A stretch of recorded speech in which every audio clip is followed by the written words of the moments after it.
Est-ce que ça te dirait d'enfin te faire passer en priorité? J'ai une de mes clientes qui, après tant et tant d'années à galérer de ce côté-là, est enfin parvenue à débloquer du temps pour ce qui était important pour elle et à se sentir enfin soutenue à la maison par son conjoint. Du coup, ça lui a permis d'avancer sur les projets qui lui tenaient à cœur, d'avancer dans sa carrière sans culpabiliser et sans avoir l'impression de lâcher complètement sa famille, ce qui était vraiment une grande peur pour elle. Et à la base, c'était vraiment pas gagné parce que elle était tellement dans un mode de fonctionnement où elle était habituée à tout gérer et à assurer sur tous les fronts et tout le monde comptait sur elle depuis tellement longtemps qu'il y avait une espèce de dynamique qui s'était mise en place qui semblait vraiment impossible à casser. Mais pas parce que son conjoint avait pas envie de participer à quoi que ce soit, simplement de son fait à elle. Quand elle est arrivée dans mon univers, elle se plaignait de manquer de temps, de courir partout, de pas arriver à accorder assez de temps à la fois à son couple, à ses amis, à sa famille, à ses projets personnels, ses passions, son travail et tout. Et donc, elle était un petit peu dépassée par les événements. En réalité, son problème de fond, c'était surtout qu'elle avait un gros problème de surperformance. Elle endossait le rôle de Wonder Woman et elle était ultra perfectionniste. Du coup, elle était toujours sur tous les fronts, il fallait toujours qu'elle sauve tout le monde,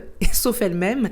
Et avec son perfectionnisme, impossible de déléguer à qui que ce soit. C'est impossible de faire confiance à qui que ce soit, de pouvoir s'autoriser à voir les choses faites de façon imparfaite. Qu'une des premières choses qu'on a faites ensemble, quand on a commencé à travailler ensemble, c'est d'aller questionner un petit peu, mais d'où ça venait finalement cette surperformance, ce syndrome de Wonder Woman et ce perfectionnisme. Qui lui a transmis, qui lui avait appris ça? Parce que très clairement, ça ne venait pas d'elle, ça ne lui rendait pas service, ça ne lui faisait pas du bien, ça ne la nourrissait pas. Donc on allait interroger tout ça, on est allé aussi créer à la fois une nouvelle histoire et une nouvelle identité aussi, parce que c'était important qu'elle se rapproche de plus en plus de qui elle était vraiment et de ce qui fonctionnait pour elle. Donc, on est allé la déconditionner finalement et faire en sorte de créer dans sa vie des expériences qui allaient renforcer du coup la reprogrammation de son subconscient. Donc, toutes ses croyances, toutes ses pensées qu'elle avait par rapport au rôle qu'elle était censée avoir dans le monde, dans la société, mais aussi dans sa famille et dans son couple. Et évidemment, on a travaillé aussi sur sa capacité à faire confiance aux autres.